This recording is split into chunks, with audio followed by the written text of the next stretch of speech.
ಇನ್ನು ಧನುಸ್ಸು ರಾಶಿಯವರಿಗೆ ನೋಡೋಣ. ಧನುಸ್ಸು ರಾಶಿಯವರಿಗೆ ಬಹುಮುಖ್ಯವಾಗಿ ನಿಮ್ಮ ಪರಾಕ್ರಮಗಳೆಲ್ಲವೂ ಕೂಡ ಸಫಲತೆ ಪಡೆಯುವಂತಹದ್ದು. ನೋಡಿ, ಸ್ವಲ್ಪ ಪರಾಕ್ರಮ ಮಾಡೋಕ್ಕೆ ಹೋಗ್ತೀರಾ, ಅಲ್ಲಿ ಸ್ವಲ್ಪ ಎಡುತ್ತೀರಾ. ಏನೋ ಒಂದು ಪ್ರಯೋಗ ಮಾಡೋಕ್ಕೆ ಹೋಗ್ತೀರಾ, ಅಲ್ಲಿ ಸ್ವಲ್ಪ ಕಷ್ಟಗಳು ಸಿಗತ್ತೆ, ಎದುರಾಗತ್ತೆ. ಮತ್ತು ಇವತ್ತಿನ ದಿನ ಹೆಚ್ಚಾಗಿ ಅಣ್ಣ ತಮ್ಮಂದಿರಾಗಿರ್ಬೋದು, ಅಕ್ಕ ತಂಗಿಯರಾಗಿರ್ಬೋದು, ಯಾವುದೇ ರೀತಿಯ ವೈರಾಗ್ಯ ಭಾವನೆಗಳನ್ನ ತೋರಿಸ್ಕೋಬೇಡಿ. ಏನಾದರೂ ಕೂಡ ನಷ್ಟ ಆದರೂ ಕೂಡ ಮರೆತೋಗಿ ಬಿಟ್ಬಿಡಿ. ಅವ್ರ ಹತ್ರ ತುಂಬ ಶಾರ್ಟಿಸ್ಟಾಗಿ ಆ ವಿಚಾರ ಬಗ್ಗೆನೇ ಫೋನ್ ಮಾಡೋದು, ಮಾತಾಡೋದು, ಕೇಳೋದು ಮಾಡೋಕ್ಕೆ ಹೋಗಬೇಡಿ. ಇವತ್ತಿನ ದಿನ ಅಷ್ಟೊಂದು ಒಂದು ವೈಪರೀತ್ಯದಾಯಕವಾದಂತಹ ಫಲಗಳಿದೆ.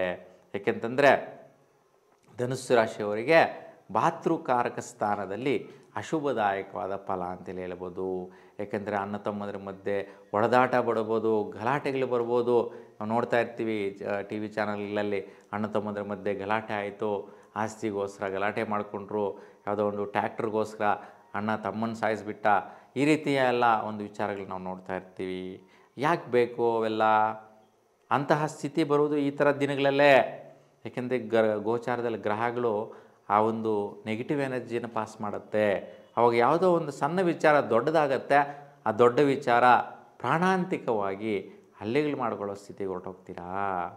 ಹಾಗಾಗಿ ಏಕೆಂತಂದರೆ ನಿಮಗೆ ಅಷ್ಟಮದಲ್ಲಿ ಕುಜ ನೀಚ ಸ್ಥಿತಿ ಇರ್ತಕ್ಕಂಥದ್ದು. ಇವತ್ತು ನಡೀತಾ ಇರ್ತಕ್ಕಂತಹ ನಕ್ಷತ್ರ ಧನಿಷ್ಠ ನಕ್ಷತ್ರ, ಕುಜನ ನಕ್ಷತ್ರನೇ ಆಗಿದೆ. ಹಾಗಾಗಿ ಕುಜ ಅಶುಭ ಸ್ಥಿತಿಯಲ್ಲಿದ್ದಾನೆ. ಹಾಗಾಗಿ ನಿಮಗೆ ಸ್ವಲ್ಪ ಕಂಟಕಗಳು ಬರೋ ಸಾಧ್ಯತೆ ಇದೆ.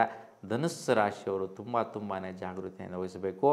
ಅದು ಯಾರಿಂದ ಅಂತಂದರೆ ನಿಮ್ಮ ಭಾತೃಸ್ಥಾನದಲ್ಲಿ ಅಣ್ಣ ತಮ್ಮಂದಿರ ಜೊತೆಗೆ, ಅಕ್ಕ ತಂಗಿಯರ ಜೊತೆಗೆ ಯಾವುದೇ ರೀತಿ ವಾದ ವಿವಾದಗಳಿಗೆ ಇಳಿಲೇಬೇಡಿ. ಈ ಒಂದು ವಿಚಾರ ನಿಮ್ಮ ಮನಸ್ಸಲ್ಲಿ ಗಮನ ಇಟ್ಕೊಂಡು ಕೇಳಿಸ್ಕೊಂಡು ನೀವು ಅನುಸರಿಸಿದರೆ ಈ ಒಂದು ತೊಂದರೆಗಳು ಬರೋದೇ ಇಲ್ಲ. ಹಾಗಾಗಿ ಈ ಒಂದು ತೊಂದರೆಗಳು ಬರಲ್ಲ ಅಂದರೂ ಕೂಡ ಬರುತ್ತೆ.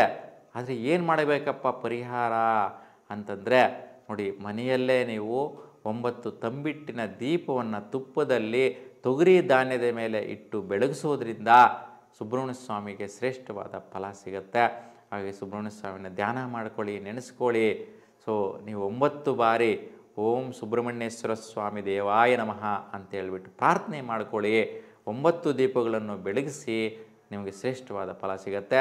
ಅದೇ ಭಾತೃವರ್ಗದಿಂದ ನಿಮಗೆ ಶುಭ ಫಲ ಸಿಗುವಂತಹದ್ದಾಗತ್ತೆ. ನೋಡಿ, ಆ ಕೆಡುಕು ಸಮಯ ಹೊರಟೋಗ್ಬಿಡುತ್ತೆ, ಕೆಟ್ಟ ಕಾಲ ದುಗುಡು ಕಾಲ ಹೊರಟೋಗ್ಬಿಡುತ್ತೆ. ನೀವು ಮಾಡುವಂಥ ಈ ಪೂಜಾ ಸಮಯದಲ್ಲಿ ಏನು ಮಾಡಬೇಕು ಅಂತಿದ್ದೀರಿ ಪ್ರಯೋಗ, ಆ ಸಮಯ ಸ್ವಲ್ಪ ಮುಂದಕ್ಕೆ ಹೊರಟೋಗುತ್ತೆ. ಯಾಕೆಂದರೆ ಅವುಗಳನ್ನು ತಡೆಯುವಂತಹ ಪೂಜೆ ಆಗಿರುತ್ತೆ ಇದು. ನೀವು ಮಾಡೋಂಥ ಸೂಕ್ಷ್ಮವಾದಂಥ ಸರಳವಾದ ಪೂಜೆನೇ ಆದರೂ ಕೂಡ ಆ ಒಂದು ಕೆಟ್ಟ ಸಮಯ ಮುಂದೆ ಬರುತ್ತೆ ಅಂದರೆ ಇಲ್ಲಿ ತಡೆದು ಬಿಡುತ್ತೆ. ಆ ರೀತಿ ಇರೋದರಿಂದ ನಿಮಗೆ ವಾಯುವ್ಯ ದಿಕ್ಕು ತುಂಬ ಶುಭ ಫಲ. ವಾಯು ದಿಶೆಯಲ್ಲಿ ಏನೇ ಕೆಲಸ ಕಾರ್ಯ ಮಾಡಿ ಶುಭ ಫಲನ ಪಡಿತೀರಾ. ಸಂಖ್ಯೆ 1 ಅದ್ಭುತವಾದಂತಹ ಸಂಖ್ಯೆ, ಸೂರ್ಯನ ಸಂಖ್ಯೆ, ಅದೃಷ್ಟವಾದಂಥ ಸಂಖ್ಯೆ ಒಳ್ಳೆಯದಿದೆ. ಬೂದು ಬಣ್ಣದ ವಸ್ತ್ರವನ್ನು ಧರಿಸಿ ಶುಭ ಫಲ ಸಿಗುತ್ತೆ. ಇನ್ನು ಮಕರ ರಾಶಿಯವರಿಗೆ ಹೆಂಗಿದೆ ಅಂತ ನೋಡಿದ್ರೆ ನೋಡಿ, ಇವತ್ತಿನ ದಿನ ನೀವು ದುಡ್ಡು ಕಾಸು ವಿಚಾರದಲ್ಲಿ 2-3 ರೀತಿಯ ದುಡ್ಡು ಕಾಸು ನೋಡುವಂತಹದ್ದು. ಮತ್ತು ವಿಶೇಷವಾಗಿ ದಂಪತಿಗಳಲ್ಲಿ ನಿಮಗೆ ಎಲ್ಲೋ ಕೂಡಿಟ್ಟಿರ್ತಾರೆ. ಅಂದರೆ ಹೆಂಡ್ತಿಗೆ ಆವಾಗವಾಗ ಕೊಟ್ಟಿರ್ತಕ್ಕಂಥ ದುಡ್ಡು ಎಲ್ಲೋ ಒಂದು ಡಬ್ಬಿನಲ್ಲಿ ಹಾಕಿಟ್ಟಿರ್ತಾರೆ, ಇಲ್ಲ ಎಲ್ಲೋ ಒಂದು ಬಟ್ಟೆಗಳ ಮಧ್ಯೆ ಇಟ್ಟಿರ್ತಾರೆ.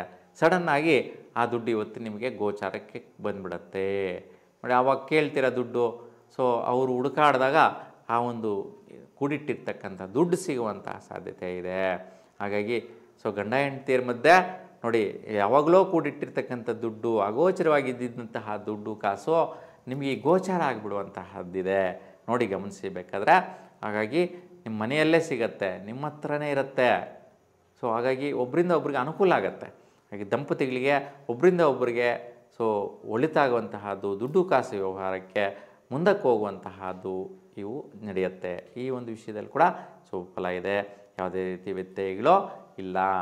ಈಗ ನಿಮ್ಮ ರಾಶಿಯವರಿಗೆ ಯಾವ ದಿಕ್ಕು?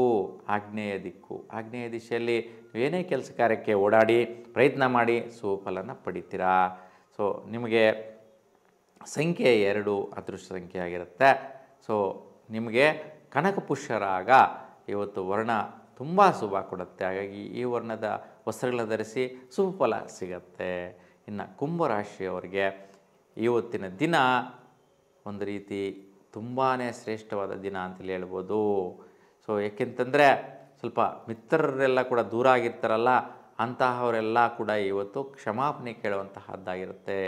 ನಿಮ್ಮ ಹತ್ರ ಕ್ಷಮೆ ಕೇಳುವಂತಹದ್ದು, ಏನೋ ತಪ್ಪು ಮಾಡಿಬಿಟ್ಟೆ ಅಂತ ಹೇಳುವಂತಹದ್ದು. ಸ್ನೇಹಿತರು ಫೋನ್ ಮಾಡಿ ತಿಳಿಸ್ತಾರೆ, ಏನೋ ತಪ್ಪಾಯಿತು, ಕ್ಷಮಿಸಿಬಿಡು ಮಗ ಅಂತ ಹೇಳ್ಬಿಟ್ಟು ಫೋನ್ ಮಾಡಿ ಮಾತಾಡ್ತಾ ಇರ್ತಾರೆ.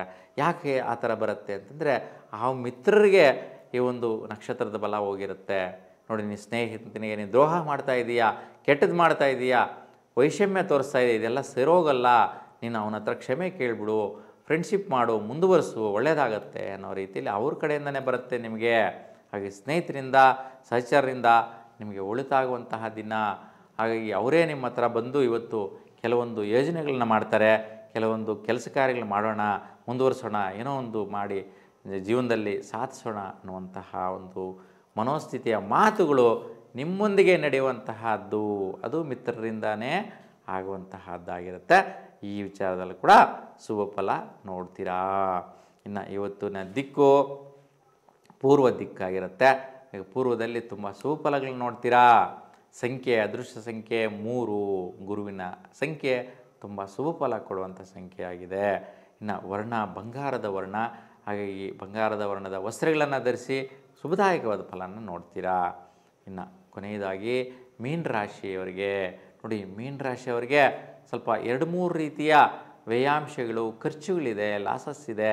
ಏನೇ ಮಾಡ್ತೀರಪ್ಪ ಅಂದರೆ ಏನೋ ಒಂದು, ಸೊ ನಿಮ್ಮ ಐಷಾರಾಮಿ ಜೀವನಕ್ಕೆ ಮನೆಗೆ ಸೋಫಾ ಬೇಕು, ಇಲ್ಲಾಂದರೆ ಒಳ್ಳೆ ಕಾಟ್ ಬೇಕು, ಒಳ್ಳೆ ದಿವಾನ ಬೇಕು, ಈ ರೀತಿ ಮನೆಗೆ ಏನೋ ಒಂದು ಐಷಾರಾಮಿ ಜೀವನ ನಿಮಗೆ ಶೃಂಗಾರಮಯವಾಗಿರಬೇಕು, ಸಂತೋಷ ಕೊಡಬೇಕು, ಸುಖ ಕೊಡೋ ರೀತಿಯಲ್ಲಿರಬೇಕು ಅಂತ ಒಂದೇ ಒಳ್ಳೆ ಟಿ ವಿ ತರುವಂತಹದ್ದು.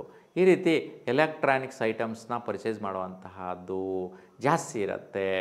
ಮತ್ತು ಸ್ವಲ್ಪ ಶ್ರಮಿಕರಿಗೆ ದಾನ ಧರ್ಮಗಳು ಮಾಡುವಂತಹದ್ದು. ಯಾರೋ ಕಷ್ಟಪಟ್ಟಿದ್ದಾರೆ ಅಂತಂದರೆ ಇವತ್ತು ಅಯ್ಯೋ ಪಾಪ ಅಂತ ಅವರಿಗೆ ಆರಾಮಾಗಿ ದುಡ್ಡು ಕೊಟ್ಬಿಡ್ತೀರಾ.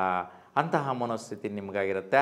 ಅಂಥವ್ರಿಗೆ ಕೊಡ್ತೀರಾ ಇವತ್ತು ದುಡ್ಡು ಕಾಸು. ಅಂಥವರೇ ಬರ್ತಾರೆ ನಿಮ್ಮ ಹತ್ರ, ಸೊ ನಿಮ್ಗೆ ಕಾಣಿಸ್ತಾರೆ, ನಿಮಗೆ ಕೊಡೋಣ ಅಂತ ಕೂಡ ಅನಿಸುತ್ತೆ, ಕೊಡ್ತೀರಾ. ಆ ಒಂದು ರೀತಿಯ ಒಂದು ಪ್ರತಿಫಲಗಳಿರುತ್ತೆ. ಮತ್ತು ವಿಶೇಷವಾಗಿ ವಿದ್ಯಾರ್ಥಿಗಳಿಗೆ ಸ್ವಲ್ಪ ಖರ್ಚುಗಳು ಜಾಸ್ತಿ. ನೋಡಿ, ಯಾರೆಲ್ಲ ಓದ್ತಾ ಇರ್ತೀರ ಹೊರಗಡೆ, ಅವರು ಸ್ವಲ್ಪ ತಂದೆ ತಾಯಿಗೆ ಫೋನ್ ಮಾಡಿ ಕೇಳ್ತೀರಾ, ನಮ್ಮ ಖರ್ಚಿದೆ, ಸ್ವಲ್ಪ ಹಾಸ್ಟೆಲ್ ಫೀಸ್ ಕಟ್ಟಬೇಕು, ಇಲ್ಲಾಂದರೆ ಪಿ ಜಿದು ಚಾರ್ಜಸ್ ಇದೆ, ಇಲ್ಲ ಬುಕ್ಸ್ ಬೇಕು, ಇಲ್ಲ ವಿದ್ಯಾಭ್ಯಾಸಕ್ಕೆ ಬೇಕಿರ್ತಕ್ಕಂಥ ಯಾವುದೇ ಒಂದು ಸಲಕರಣೆಗಳನ್ನ ನೀವು ಖರ್ಚು ಮಾಡುವಂತಹ ರೀತಿಯಲ್ಲಿ ಪೇರೆಂಟ್ಸ್ ಕೇಳುವಂತಹದ್ದು. ಈ ಧನುಸು ರಾಶಿಯವರಿಗೆ ಈ ಒಂದು ಸ್ಥಿತಿಯ ಒಂದು ಅವಕಾಶಗಳು ಬರುತ್ತೆ, ಅದನ್ನು ನೀವು ಪಡಿತೀರಾ. ಈ ರೀತಿಯಲ್ಲಿ ಮೀನ ರಾಶಿಯವರಿಗೆ ತುಂಬ ಸುಫಲದಾಯಕವಾದಂಥ ಫಲಗಳು ಇವತ್ತಿನ ದಿನದಲ್ಲಿ ನೀವು ನೋಡ್ತೀರಾ. ಇವತ್ತಿನ ದಿಕ್ಕು ಈಶಾನ್ಯ. ಹಾಗೆ ಈಶಾನ್ಯ ದಿಶೆಯಲ್ಲಿ ತುಂಬ ಸುಫಲಗಳನ್ನು ನೋಡ್ತೀರಾ, ಶ್ರೇಷ್ಠ ಫಲಗಳನ್ನು ನೋಡ್ತೀರಾ. ನೋಡಿ, ವಿದ್ಯಾರ್ಥಿಗಳಿಗೆ ಅಂತ ಬೇರೆ ಹೇಳಿದೆ. ಹಾಗೆ ವಿದ್ಯಾರ್ಥಿಗಳಿಗೆ ಸುಫಲ ಕೊಡುವಂತಹದ್ದು ನೋಡಿ, ಈಶಾನ್ಯ ದಿಶೆ ಅಂದರೆ ಬುಧನ ಬಲ. ಬುಧ ಅಂದರೆ ಬುದ್ಧಿವಂತಿಕೆ ಜಾಸ್ತಿ ಆಗುತ್ತೆ, ತುಂಬ ಗ್ರಾಸ್ಪಿಂಗ್ ಪವರ್ ಜಾಸ್ತಿ ಆಗುತ್ತೆ, ಯೋಚನಾ ಶಕ್ತಿ ಜಾಸ್ತಿ ಆಗುತ್ತೆ. ಹಾಗೆ ಒಳ್ಳೆಯ ಬಂಧು ಮಿತ್ರರ ಸಹಯೋಗ ಆಗುವಂತಹದ್ದು ಫಲದಾಯಕವಾಗಿದೆ. ಹಾಗಾಗಿ ಈಶಾನ್ಯ ದಿಶೆಯಲ್ಲೂ ನೀವು ಪ್ರಯಾಣ ಮಾಡೋದರಿಂದ, ಆ ಒಂದು ದಿಕ್ಕಲ್ಲಿ ಕೆಲಸ ಕಾರ್ಯಗಳಿಂದ ಶ್ರೇಷ್ಠವಾದಂತಹ ಫಲಾಫಲಗಳನ್ನು ನೋಡ್ತೀರಾ. ಸಂಖ್ಯೆ 5 ನೋಡಿ, 5 ಕೂಡ ಬುಧನ ಸಂಖ್ಯೆನೇ ಆಗಿದೆ.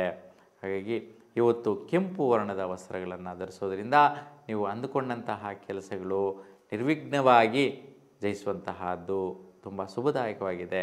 ಹಾಗಾಗಿ ಎಲ್ಲ ದ್ವಾದಶ ರಾಶಿಗಳವರಿಗೂ ಕೂಡ ಶುಭ ಫಲಗಳು ಸಿಗಲಿ, ಎಲ್ರಿಗೂ ಕೂಡ ನಿಮ್ಮ ಇಷ್ಟ ದೇವರ ಅನುಗ್ರಹ ಸಿಗಲಿ ಅಂತ ಭಗವಂತನಲ್ಲಿ ಪ್ರಾರ್ಥನೆ ಮಾಡ್ತಾ ಎಲ್ರಿಗೂ ಶುಭವಾಗಲಿ. ನಮಸ್ಕಾರ.